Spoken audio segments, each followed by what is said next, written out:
friends, it's Teacher Darcy, and welcome to 6 of 6 Paper Bag Adventures.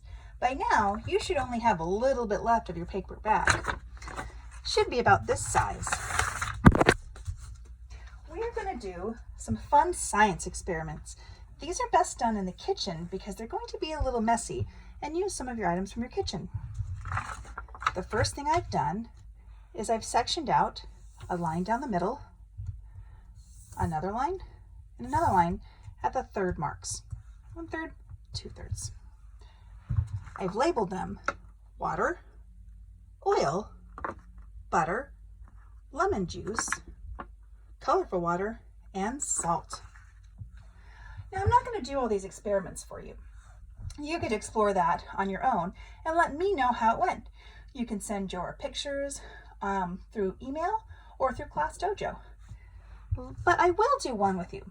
So here's my little cup of water. And right here where it says water, I'm going to dip my finger and I'm just going to drip some water on there. Did anything happen? Not really. Let's do another dab. Well, it's sort of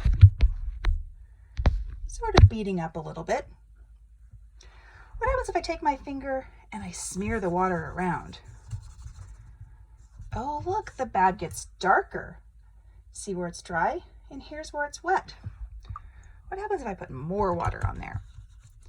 When you're experimenting, make sure that you keep your items in each one of its squares so you don't change the results. And there you have it, our 6 activities with a paper bag. Be safe, be healthy, and remember, you are so very loved.